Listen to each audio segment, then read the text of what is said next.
नमस्कार, स्वागत है आप सभी का आपके ऑफिशियल यूट्यूब चैनल गुरुजी स्पेशल क्लासेस में। मैं हूं निमाई साना, आपके समक्ष उपस्थित हूं साइकोलॉजी विषय वस्तु को लेकर। स्टूडेंट्स, आज की क्लास में हम डिस्कशंस करने वाले हैं लेव वाइगोत्स्की के सोशियो कल्चरल डेवलपमेंट थ्योरी के बारे में, जिसे हिंदी में हम कहते हैं सामाजिक सांस्कृतिक विकास का सिद्धांत।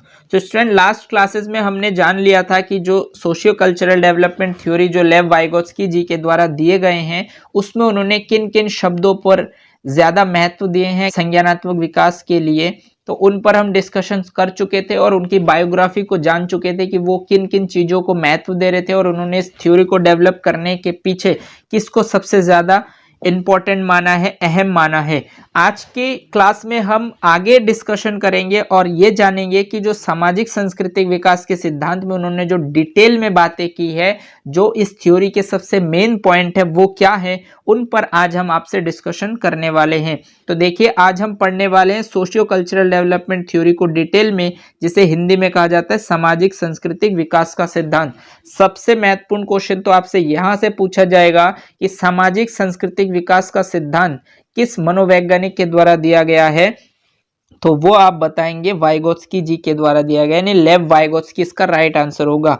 बट अगर हम इस सिद्धांत को डिटेल में पढ़ना चाहते हैं स्टूडेंट, तो इसके लिए आपको 7 स्टेप्स को ध्यान रखना पड़ेगा जो लेव वाइगोत्स्की जी के द्वारा दिया गया है।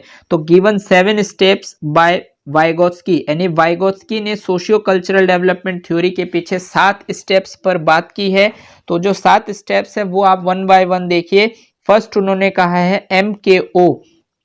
MKO का स्टूडेंट मतलब होता है मोर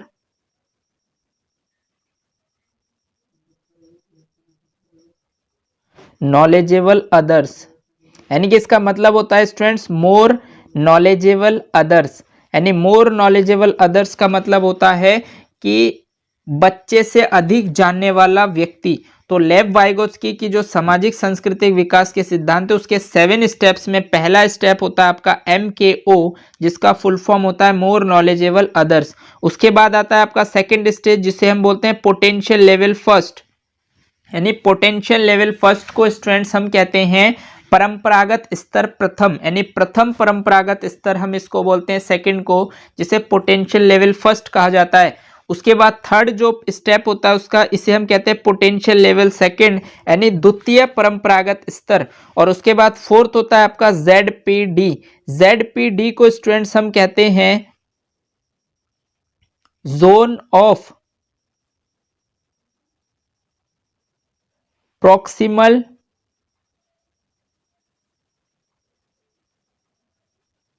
डेवलपमेंट, यानी ZPD का फुल फॉर्म होता है जोन ऑफ प्रॉक्सिमल डेवलपमेंट, यानी समीपस्थ विकास का क्षेत्र। स्टूडेंट्स, ये बहुत बार पूछा गया है, ZPD बहुत ज्यादा इंपॉर्टेंट है आपकी इस लेव वाइगोत्स्की थ्योरी का। ZPD का आपसे सीधा सीधा फुल फॉर्म पूछा जाता है कि फुल फॉर्म ऑफ ZPD, जिसे हम कहते हैं जोन ऑफ प्रॉक्सिमल डेवलपमेंट, यानी कि हिंदी में इसको कहा जाता है समीपस्थ विकास का क्षेत्र। नेक्स्ट होता है स्टूडेंट्स 5th नंबर पर स्कैफ होल्डिंग।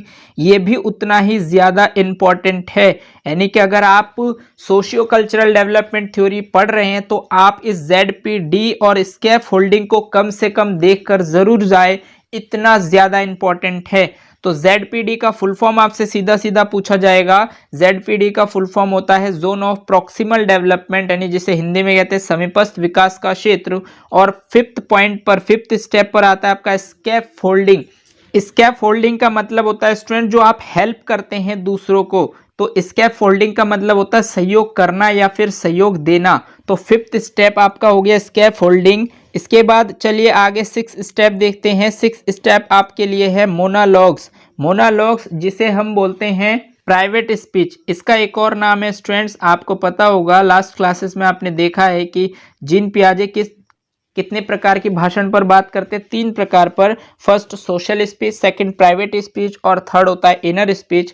तो जो उन्होंने 6 पॉइंट पर बात की है वो है मोनोलॉग्स, जिसे हम प्राइवेट स्पीच कहते हैं। और 7th पॉइंट पर होता है ईगोसेंट्रिक स्पीच। ईगोसेंट्रिक स्पीच का मतलब होता है स्टूडेंट्स अहम को केंद्र में रखकर जो आप भाषण करते हैं, यानी कि खुद से जो आप बातें करते हैं, जिसको उन्होंने बताया है इनर स्पीच, इसे ईगोसेंट्रिक स्पीच भी कहा जाता है। तो अगर आप सोशियो कल्चरल डेवलपमेंट थ्योरी को पढ़ रहे हैं तो आपको 7 स्टेप्स से गुजरने पड़ेंगे। तो लेव वाइगोत्स्की को अगर आप डिटेल में स्टडी करना चाहते हैं तो उसके लिए आपको ये 7 स्टेप्स ध्यान रखने होंगे जो उन्होंने अपने सोशियो कल्चरल डेवलपमेंट थ्योरी के दौरान दिए हैं। तो उसमें फर्स्ट होता है MKO, जिसे हम बोलते हैं मोर नॉलेजेबल अदर्स, यानी कि स्वयं से अधिक जानकारी रखने वाला। सेकंड होता है पोटेंशियल लेवल फर्स्ट, यानी कि आपका होता है संभावित स्तर प्रथम। उसके बाद होता है पोटेंशियल लेवल सेकंड, जिसे हम बोलते हैं संभावित स्तर द्वितीय। और उसके बाद आता है ZPD, जिसे आप कहते हैं जोन ऑफ प्रॉक्सिमल डेवलपमेंट, यानी जिसे हिंदी में कहते हैं समीपस्थ विकास का क्षेत्र, और ये सबसे ज़्यादा इंपॉर्टेंट है। इसके बाद आता है आपका स्कैफोल्डिंग, मतलब सहयोग देना या सहयोग करना, तो ये भी बहुत ज़्यादा इंपॉर्टेंट है स्कैफोल्डिंग। और उसके बाद होता है आपका मोनोलॉग, जिसे हम प्राइवेट स्पीच कहते हैं। और 7 नंबर पर आता है आपका ईगोसेंट्रिक स्पीच, यानी कि अहम को केंद्र में रखकर, यानी इनर स्पीच जो आप करते हैं। तो इन 7 स्टेप्स को आपको समझना होगा यदि आप सोशियो कल्चरल डेवलपमेंट थ्योरी को जानना चाहते हैं। तो अब हम स्टूडेंट्स इन्हीं 7 स्टेप्स को हम 1 बाय 1 डिटेल में स्टडी करेंगे और जानेंगे कि ये क्या होते हैं और किस तरीके से लेव वाइगोत्स्की जी ने इन पर बात की है। तो चलिए आगे बढ़ते हैं और देखते हैं 7 steps of socio cultural development theory. चलिए स्टूडेंट, फर्स्ट पॉइंट आपके लिए है MKO। MKO का फुल फॉर्म होता है मोर नॉलेजेबल अदर, जिसे हम कहते हैं मोर नॉलेजेबल अदर का मतलब ये होता है स्टूडेंट्स कि बच्चे से अधिक ज्ञान रखने वाला इंसान, यानी जो कोई भी व्यक्ति जो उस बच्चे से अधिक ज्ञान रखता है, यानी कि जिस बच्चे का आप कॉग्निटिव डेवलपमेंट कर रहे हैं उस बच्चे से अधिक ज्ञान रखने वाला जो कोई भी व्यक्ति है उसको लेव वाइगोत्स्की जी ने MKO कहा है। फॉर एग्जाम्पल के लिए वो व्यक्ति भाई हो सकता है, वो व्यक्ति बहन हो सकती है, या फिर पिता, या फिर कोई अन्य, यानी कि टीचर हो, चाहे कोई भी हो, जो उस बच्चे से अधिक ज्ञान रखता है उसको लेव वाइगोत्स्की ने कहा है MKO। और अगर आप उस बच्चे का कॉग्निटिव डेवलपमेंट चाहते हैं तो उस बच्चे से अधिक ज्ञान रखने वाले इंसान के साथ उस बच्चे को रखना होगा, तभी वो कॉग्निटिव डेवलपमेंट कर पाएगा। तो ये इनका फर्स्ट स्टेप है। सेकंड स्टेप आपका है पोटेंशियल लेवल फर्स्ट, जिसे हिंदी में कहते हैं संभावित स्तर प्रथम, यानी कि पोटेंशियल लेवल फर्स्ट, संभावित स्तर प्रथम, वो क्षमता जो बच्चा स्वयं से प्राप्त करता है, यानी कि वो क्षमता जो बच्चा स्वयं प्राप्त करता है, यानी कि बच्चा इस दुनिया में जो कुछ भी खुद से सीखता है उसको उन्होंने नाम दिया है पोटेंशियल लेवल फर्स्ट। हिंदी में उसको कहते हैं संभावित स्तर प्रथम। आई होप आप बातों को समझ पा रहे होंगे। चलिए नेक्स्ट पॉइंट पर आगे बढ़ते हैं और देखते हैं थर्ड स्टेप उन्होंने क्या बताया। तो थर्ड स्टेप उन्होंने बताया कि पोटेंशियल लेवल सेकंड, जिसे हिंदी में कहते हैं संभावित स्तर द्वितीय, इसका मतलब ये होता है वो क्षमता जो बच्चा स्वयं प्लस बड़ों के सहयोग से प्राप्त करता है। यानी यहाँ पर देखिए, जब आप पोटेंशियल लेवल फर्स्ट में थे तो बच्चा जो कुछ भी खुद से सीखता है वो उसका पोटेंशियल लेवल फर्स्ट होता है, और जब बच्चा स्वयं और बड़ों की हेल्प से सीखता है उसको उन्होंने नाम दिया है पोटेंशियल लेवल सेकंड। यानी कि मान लीजिए कि आप बच्चे को अल्फाबेट सिखा रहे हैं, यानी कि जब आप बच्चे को अल्फाबेट ABCD सिखा रहे हैं, यानी मान लीजिए कि बच्चे ने जो ABCD जो अल्फाबेट्स है उसमें से 4 जो लेटर है ABCD ये उसने खुद से सीखा है, और बाकी के जो भी लेटर्स है Z तक वो सब बच्चे ने किसी बड़े की हेल्प से सीखे हैं। तो जो ABCD जो बच्चे ने खुद से सीखे हैं वो उसके पोटेंशियल लेवल फर्स्ट में होगा, और जो बाकी के जो 22 लेटर बच्चे ने सीखे हैं, बाकी के जो 22 लेटर बच्चे ने सीखे हैं बड़ों की हेल्प से, वो पोटेंशियल लेवल सेकंड में आएगा। तो आई होप आप बातों को समझ पा रहे होंगे, इसलिए मैंने यहाँ पर मेंशन किया है कि वो क्षमता जो बच्चे स्वयं प्लस बड़ों के सहयोग से प्राप्त करता है उसको हम पोटेंशियल लेवल सेकंड कहते हैं। चलिए नेक्स्ट पॉइंट पर आगे बढ़ते हैं, और फोर्थ पॉइंट बहुत ज्यादा इंपॉर्टेंट है स्टूडेंट्स। यहाँ से प्रश्न आपके बनते हैं पेपर में, जिसको नाम दिया जाता है ZPD, यानी कि जिसको लेव वाइगोत्स्की ने नाम दिया है ZPD।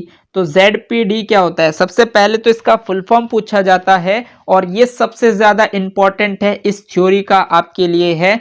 ZPD का फुल फॉर्म आप ध्यान रखेंगे जोन ऑफ प्रॉक्सिमल डेवलपमेंट, यानी जोन ऑफ प्रॉक्सिमल डेवलपमेंट को हिंदी में हम कहते हैं निकटस्थ या समीपस्थ विकास का क्षेत्र, यानी कि जो समीपस्थ विकास का क्षेत्र होता है, यानी कि जो विकास के क्षेत्र जो सबसे करीब होते हैं उसको उन्होंने नाम दिया है ZPD।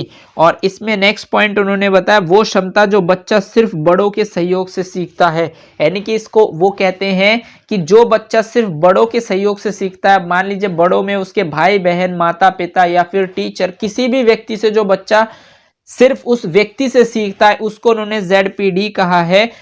थर्ड पॉइंट है स्टूडेंट्स इसका ZPD, यदि आप कैलकुलेट करना चाहते हैं तो उसका फॉर्मूला होता है potential level second minus potential level first, यानी कि पोटेंशियल लेवल सेकंड जो बच्चे ने स्वयं और बड़ों की हेल्प से सीखता है, उसमें से जब बच्चा स्वयं से सीखता है उसको माइनस कर देते हैं तो आपको ZPD कैलकुलेट हो जाता है। फॉर एग्जाम्पल के लिए देखिए, अगर आप इस एग्जाम्पल को देखते हैं, सपोज कीजिए कि बच्चे ने लेवल फर्स्ट में 5 शब्द सीखे हैं और लेवल सेकंड में उसने 15 शब्द सीखे हैं, तो यदि आप उसका ZPD कैलकुलेट करना चाहते हैं तो आप क्या करेंगे, सेकंड में से फर्स्ट को माइनस करेंगे, यानी 15 में से 5 माइनस करेंगे तो उस बच्चे का जो ZPD है वो 10 वर्ड्स होगा।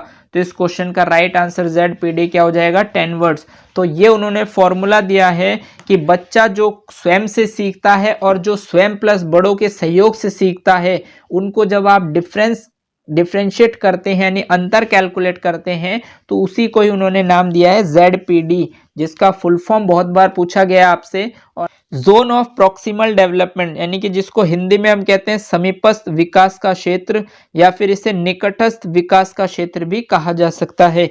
आई होप आप ZPD को समझ पाए होंगे, बहुत ज़्यादा इंपॉर्टेंट है, इसको ज़रूर ध्यान रखिएगा।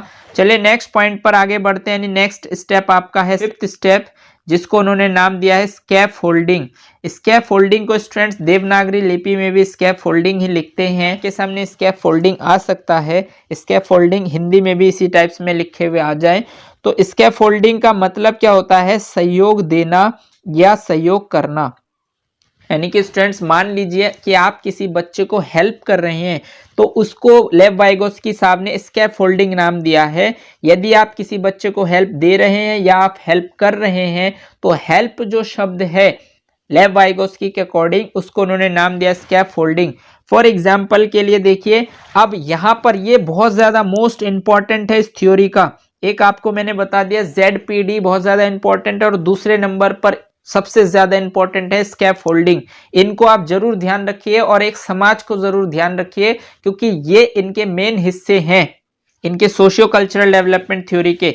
तो देखिए स्टूडेंट्स, स्कैफ फोल्डिंग का मतलब होता है सहयोग देना, मतलब आपको बच्चे को सहयोग देना होता है या सहयोग करना होता है, लेकिन सहयोग करने का आपको तरीका भी पता होना चाहिए। तो इसके लिए मैंने आपको एग्जाम्पल के थ्रू समझाने की कोशिश की है कि सहयोग देने से बढ़िया है कि सहयोग को सही समय पर सही तरीके से प्रदान करना। मतलब स्टूडेंट्स, आप ये तो जानते हैं कि यदि आप किसी की हेल्प कर रहे हैं तो उसको लेव वाइगोस्की ने स्कैफोल्डिंग नाम दिया है, तो सहयोग करना तो अच्छी बात है, मतलब आप किसी बच्चे को हेल्प कर रहे हैं तो वो बहुत अच्छी बात है, बट सहयोग को सही समय पर सही तरीके से देना यही स्कैफोल्डिंग है। मतलब सिर्फ आप हेल्प कर रहे हैं तो वो भी स्कैफोल्डिंग नहीं है लेव वाइगोस्की के अनुसार।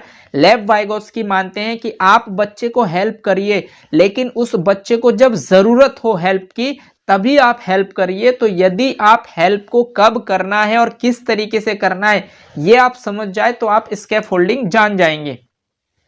सेकंड, इन्होंने बताया बड़ों द्वारा बच्चों को दिया गया अस्थायी सहयोग, यानी कि अस्थायी सहयोग। देखिए सहयोग देना जरूरी है, लेकिन सहयोग आप किस तरीके से देंगे, अस्थायी। फॉर एग्जाम्पल के लिए स्टूडेंट्स, सपोज कीजिए कि आप किसी बच्चे को पढ़ा रहे हैं और उस बच्चे को आप क्वेश्चन सिखा रहे हैं, तो जैसे ही आप बच्चे को क्वेश्चन देते हैं या उस बच्चे को क्वेश्चन दिया जाता है, फॉर सपोज कीजिए कि आप घर पर है और आपके घर पर एक बच्चा है जो स्कूल जाता है और आप उस बच्चे को पढ़ा रहे हैं, आप उस बच्चे को ट्यूशन दे रहे हैं। तो सपोज कीजिए कि उसके जो स्कूल से होमवर्क उस बच्चे को दिए जा रहे हैं, आप घर पर उस होमवर्क को कंप्लीट कर रहे हैं।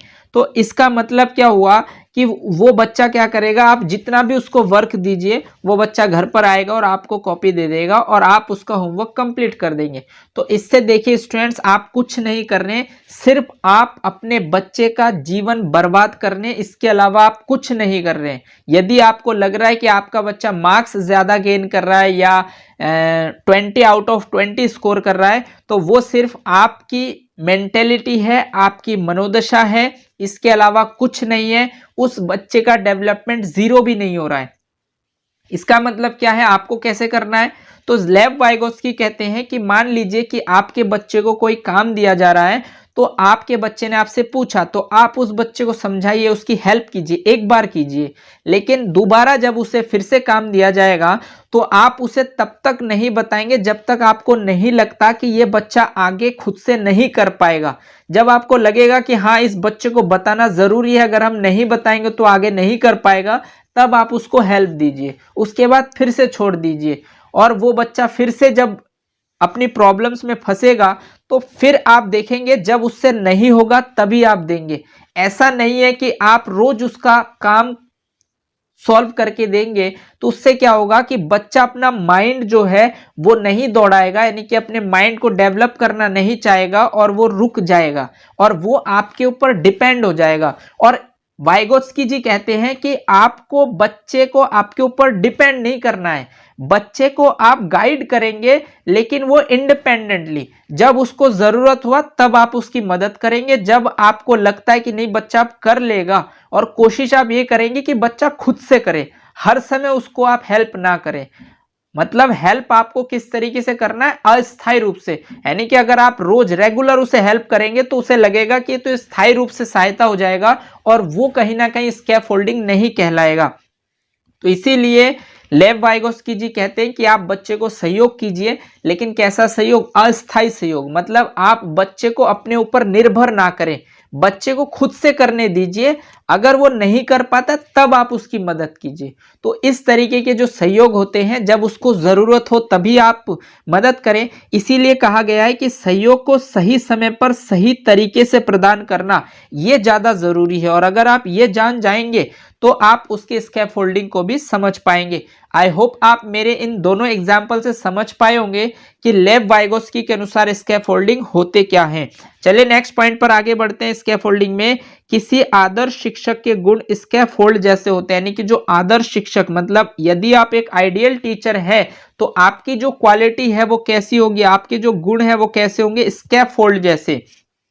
फॉर एग्जाम्पल, यह किसी असंभव कार्य को पूरा करने में मदद करते हैं, यानी कि जब बच्चा किसी कार्य को नहीं कर पाएगा, वो कार्य बच्चे के लिए असंभव हो जाएगा, तभी आप उसकी मदद करेंगे। अगर आपको लगता है कि बच्चा कर सकता है या सही जा रहा है, क्वेश्चन की तरफ सही डायरेक्शन में जा रहा है, तो आप उसे बिल्कुल भी हेल्प नहीं करेंगे, आप उसे ऐसे दिखाएंगे कि आप उसकी मदद बिल्कुल भी नहीं करने वाले, उसको खुद से ही करना होगा। जब आपको लग जाएगा कि हाँ बच्चा आगे नहीं कर सकता, तब आप उसकी हेल्प करेंगे। इसको उन्होंने नाम दिया है स्कैफोल्डिंग। चलिए नेक्स्ट पॉइंट पर आगे बढ़ते हैं। आपके स्कैफोल्डिंग में यह विशेष रूप से जरूरत पड़ने पर ही सहयोग करते हैं। बिल्कुल सही बात। यदि आप एक आइडियल टीचर हैं, यानी कि आदर्श शिक्षक है, तो आप बच्चे की जरूरत पड़ने पर ही सहयोग करेंगे। और लास्ट पॉइंट स्कैफोल्डिंग का, शिक्षक और छात्र किसी समस्या का समाधान मिलकर निकालते हैं। यानी कि आपको पता है कि जब शिक्षक और छात्र एक दूसरे के साथ मिलकर समस्या का समाधान निकालते हैं तो वो एक सामाजिक दृष्टिकोण होता है, उसके लिए समाज अहम होता है। क्योंकि जब किसी भी व्यक्ति से, चाहे वो शिक्षक हो या कोई भी व्यक्ति हो, जब आप एक दूसरे के साथ मिलकर किसी भी प्रॉब्लम को सॉल्व करते हैं तो उससे बच्चे के अंदर जो है डेवलपमेंट, यानी बच्चे का डेवलपमेंट बहुत ज्यादा हो पाता है। इसीलिए एज अ टीचर आपको ये लेव वाइगोत्स्की की सोशियो कल्चरल डेवलपमेंट थ्योरी पढ़ने की आवश्यकता है, और आयोग ने आपको इसे पढ़ने के लिए दिया है। तो उनका मानना यह है कि आप शिक्षक और छात्र किसी समस्या का समाधान मिलकर निकालते हैं, इसीलिए स्कैफोल्डिंग बहुत ज्यादा इंपॉर्टेंट है। स्टूडेंट्स, अगर आप इस थ्योरी को पढ़कर जा रहे हैं तो लास्ट टाइम में आपको 3 पॉइंटों को जरूर ध्यान रखने हैं। एक तो आपको स्कैफोल्डिंग, दूसरा आपको MKO, और एक आपको है कॉग्निटिव डेवलपमेंट थ्योरी में जो समाज को महत्व दिया है वो लेव वाइगोत्स्की साहब ने दिया। अगर आप इन 3 बातों को ध्यान रखते हैं तो आप इजीली प्रश्न के आंसर तक पहुंच सकते हैं।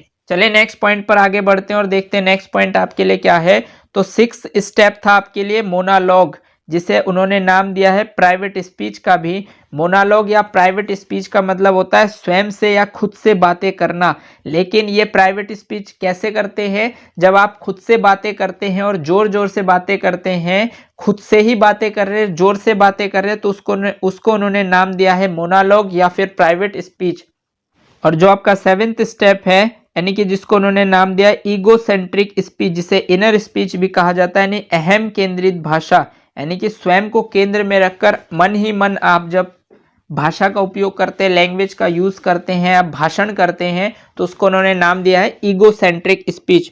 तो इस टॉपिक से रिलेटेड स्टूडेंट जो सोशियो कल्चरल डेवलपमेंट थ्योरी है लेव वाइगोस्की जी का, उस थ्योरी को आप समझ पाए होंगे। उन्होंने अपनी थ्योरी को 7 स्टेप्स पर डिस्कशन किए हैं, तो उन 7 स्टेप्स को मैंने आपके सामने रखा है और आप समझ पाए होंगे कि वो कहना क्या चाह रहे थे।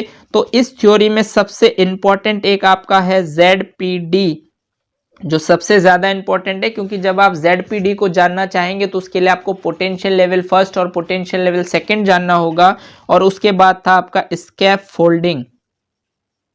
तो स्कैफ फोल्डिंग और ZPD इनके सिद्धांत के सबसे महत्वपूर्ण भाग है। और उसके बाद ये 3 प्रकार के भाषण करते हैं, सोशल स्पीच, प्राइवेट स्पीच और आपका इनर स्पीच। इनको जरूर ध्यान रखिएगा। और सबसे ज्यादा महत्व इन्होंने समाज पर दिए हैं, तो इस बात को जरूर ध्यान रखिए। और कभी भी आपके प्रश्न आए कॉग्निटिव डेवलपमेंट थ्योरी पर और समाज बीच में आ जाए, तो आप बिना देख के सिर्फ लेव वाइगोत्स्की को ढूंढिए, वही उस क्वेश्चन का राइट ऑप्शन हो जाएगा। आई होप आप मेरी बातों को समझ पा रहे होंगे कि कॉग्निटिव डेवलपमेंट थ्योरी जीन पियाजे और कॉग्निटिव डेवलपमेंट थ्योरी लेव वाइगोत्स्की में किन बातों पर डिफरेंस है, किन किन पॉइंटों पर डिफरेंस है, वो मैंने आपको समझाने की कोशिश की है। आई होप आपको ये सारे पॉइंट और ये थ्योरी क्लियर हो गए होंगे।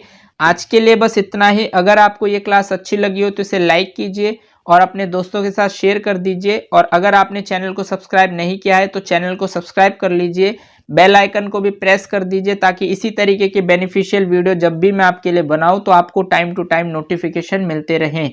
और नेक्स्ट क्लास में मिलते हैं हम लेव वाइगोत्स्की पर बेस्ड प्रैक्टिस सेट को लेकर। धन्यवाद। जय हिंद।